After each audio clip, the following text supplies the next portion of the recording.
영상은 3부작 교육 시리즈로 스마트폰이 아이들의 뇌에 미치는 영향을 뇌과학적으로 살펴보고 스마트폰과 함께 공존할 방법을 제시하는 부모 대상 교육 영상입니다. 먼저 1부에서는 스마트폰이 뇌 구조와 기능, 즉 두뇌 발달에 미치는 영향을 알아보도록 하겠습니다. 네, 여러분 안녕하세요. 저는 한경국립대학교 복지상담학과 류현정 교수라고 합니다. 반갑습니다.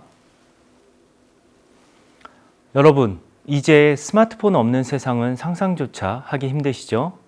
어떻게 보면 이제 디지털 스마트폰은 우리가 피해야 할 존재라기보다 어떻게 건강하게 공존할 것인가에 대한 고민을 하는 게 현실적인 흐름이 아닌가 싶습니다.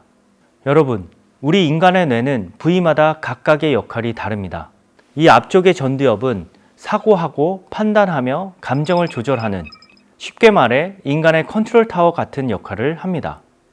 이 뒷부분의 후두엽은 우리가 보는 모든 시각적인 정보를 처리하는 곳이고, 이 옆부분에 해당하는 측두엽은 언어적인 영역에서 중요한 기능을 합니다. 특히 이 전두엽은 아이들의 집중력, 충동 억제, 의사결정, 논리성, 성격 형성까지 관장하는 매우 중요한 역할을 한다고 볼 수 있습니다. 이 후두엽은 이렇게 시각 정보를 처리하는 역할을 하는데요. 아이들이 스마트폰 화면을 볼 때 이 후두엽이 쉬지 않고 계속 바쁘게 돌아갑니다.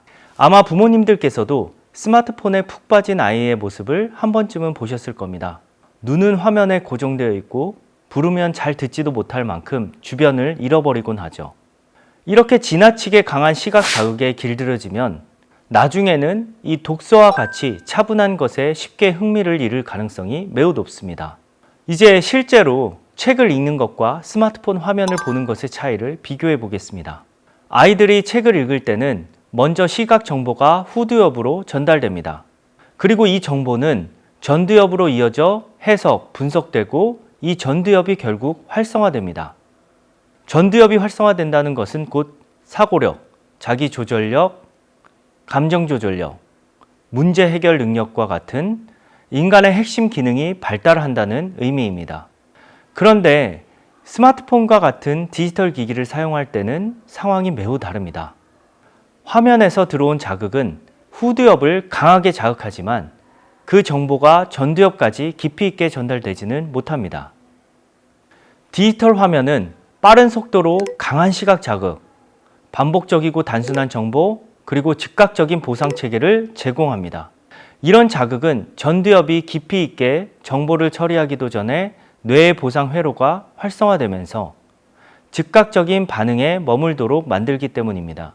그래서 아이들은 집중하는 것처럼 보이지만 사실은 깊은 사고나 자기 조절이 일어나지 못하는 상태, 즉 뇌 발달이 멈춰 있는 상태가 될 수 있습니다. 여러분, 지금 보시는 그림은 아이들의 뇌 활동을 뇌파 지도로 나타낸 것입니다. 정상적인 뇌와 스마트폰 중독 상태의 뇌를 비교한 자료인데요. 여기 보이는 색깔이 매우 중요한데, 빨간색은 활발한 활동, 파란색은 활동이 거의 없는 상태를 뜻합니다. 정상적인 뇌는 후두엽과 전두엽을 포함해 전체적으로 균형 잡힌 활성을 보입니다. 하지만 스마트폰에 중독된 뇌는 어떨까요? 전체적으로 활성화 정도가 불균형할 뿐만 아니라 특히 이 전두엽이 거의 작동하지 않습니다. 이곳이 제 기능을 하지 못하면서 아이들의 뇌 발달은 심각하게 방해를 받게 됩니다. 혹시 잠자리에서 스마트폰을 보다가 잠이 안 오신 경험을 해보신 적이 있으신가요? 우리 아이들은 더욱 심각합니다. 바로 스마트폰 화면에서 나오는 이 블루라이트 때문입니다.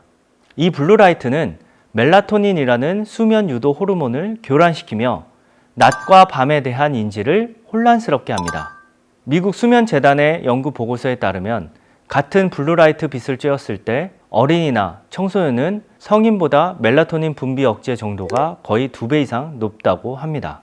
문제는 단순히 아이들의 수면 시간이 줄어드는 것이 아니라 깊은 렘 수면이 부족해지면서 뇌가 낮 시간 동안 학습하고 배운 것들, 또 해소해야 할 감정들, 이런 다양한 경험을 정리하고 기억하고 또 저장하는 이 깊은 렘 수면 또한 부족해지는 문제에 영향을 줍니다. 이렇게 잠이 얕아지고 뒤척이는 밤이 많아지면 아이들의 성장 발달이나 뇌 기능에도 당연히 나쁜 영향을 줄 수밖에 없습니다.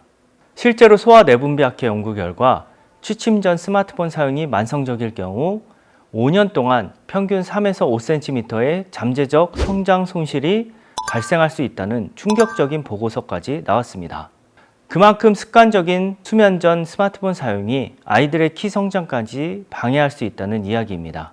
연구에 따르면 만성적으로 잠이 부족한 아이들은 질병에 걸릴 위험이 40% 가까이 증가했다고 합니다. 결국 스마트폰으로 인한 만성적인 수면 부족이 아이들의 성장, 기분, 면역 시스템까지 전반에 걸쳐 악영향을 줄 수 있다는 뜻입니다. 마지막으로 살펴볼 신체 영향은 신체 스트레스 호르몬, 코티솔의 변화입니다.